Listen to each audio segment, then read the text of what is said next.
Un actuador, en su definición más sencilla, es un dispositivo que convierte una energía de entrada en un movimiento o energía mecánica.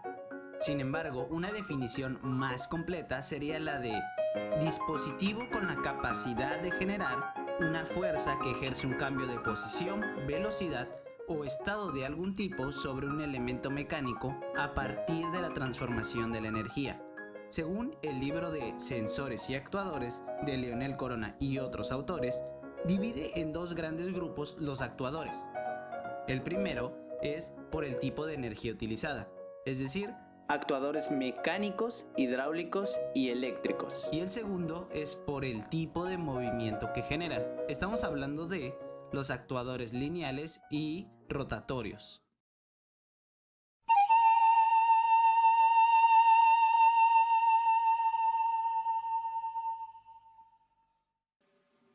Los actuadores mecánicos realizan la conversión de un tipo de movimiento a otro tipo, usualmente de movimiento rotatorio a movimiento lineal. Estos actuadores emplean una combinación de componentes para operar, incluidos engranes, poleas, cadenas, rieles, etc. Los actuadores mecánicos son aplicables para los campos donde se requieran movimientos lineales, tales como elevación, traslación y posicionamiento. Un ejemplo claro de actuador mecánico es el jack screw o tornillo nivelador.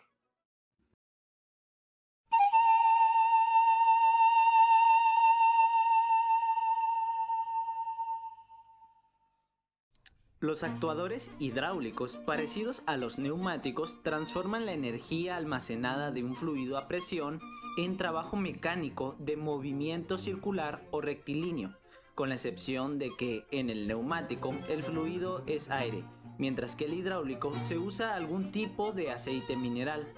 Estos actuadores tienen la mejor relación potencia-peso.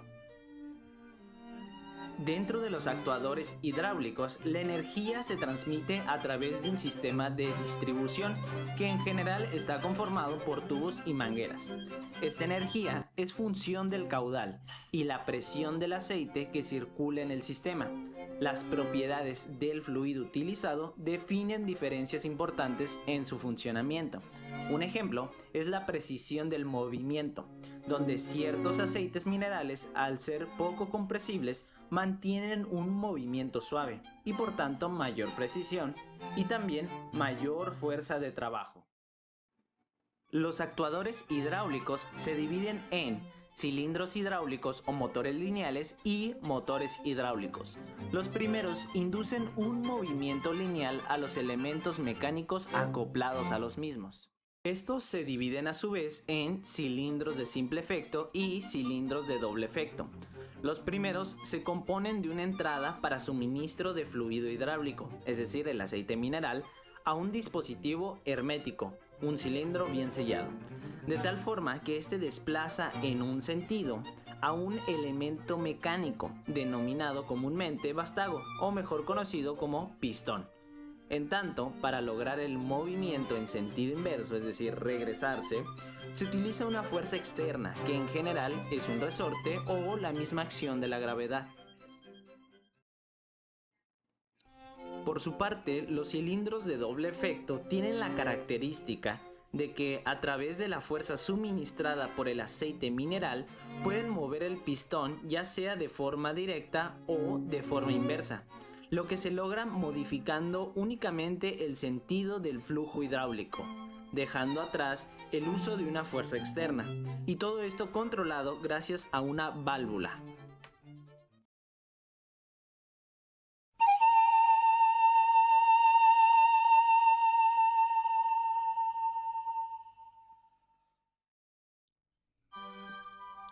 Los actuadores eléctricos transforman la energía eléctrica a energía mecánica, ya sea rotacional o lineal. De los actuadores disponibles en el mercado, estos son los que se usan con mayor frecuencia, gracias a su disponibilidad en cuestión de su fuente de alimentación. Los actuadores eléctricos se basan en el principio que establece que si en un filamento conductor por el cual circula una corriente eléctrica se ubica dentro de la acción de un campo magnético, dicho filamento experimenta una fuerza electromagnética, que induce un desplazamiento perpendicular a las líneas de acción del campo magnético. ¿Y bien, esto qué significa?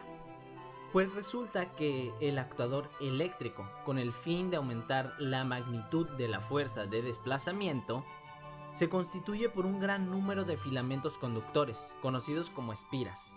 Y debido a que la corriente eléctrica que circula a través de un conjunto de espiras adquiere propiedades magnéticas, esta provoca el movimiento circular en el eje, también conocido como rotor, del actuador, gracias a la interacción de los polos o los imanes, con lo que se produce la energía mecánica. Los actuadores eléctricos pueden ser clasificados de acuerdo a diferentes parámetros, ya sea el tipo de energía eléctrica con el que son alimentados, por el tipo de movimiento que generan y la forma de excitación. Sin embargo, en este video los que mayor interés nos generan es a partir de la energía eléctrica con la que son alimentados. Entre ellos destacan tres: los actuadores de corriente directa, los de corriente alterna y los de paso a paso. Los actuadores de corriente directa o CD demandan un flujo de corriente eléctrica que circule en un solo sentido. Una característica importante es que al variar el voltaje de alimentación se puede modificar la velocidad del eje del actuador. Los actuadores de corriente alterna, por su parte, se sirven de un flujo eléctrico en el cual la intensidad cambia de dirección periódicamente. Esto como consecuencia del cambio periódico de polaridad de la tensión. Para cambiar su velocidad, los motores CA dependen fundamentalmente de la frecuencia de operación del voltaje aplicado. El motor paso a paso funciona con el mismo principio físico de los actuadores de CD y CA, solo que este tipo de actuador electromecánico convierte una serie de impulsos eléctricos en desplazamientos angulares discretos, lo cual implica que éste es capaz de avanzar un determinado valor en grados, es decir, pasos del eje motriz dependiendo de las entradas de control.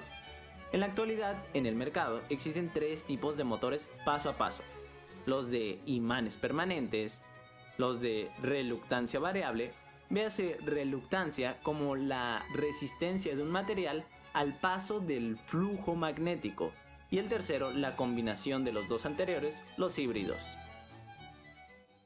Los motores paso a paso o de imán permanente adquieren su nombre debido a la forma en la que están constituidas sus dos partes principales.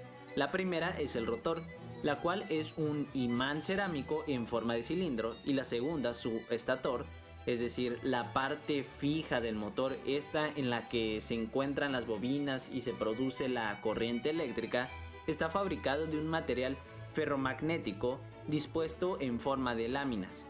Esta característica del rotor representa una de las principales ventajas de este motor, debido a que, en ausencia de una excitación eléctrica, el eje del motor permanece en una sola posición, es decir, sin pulso eléctrico no se mueve este motor.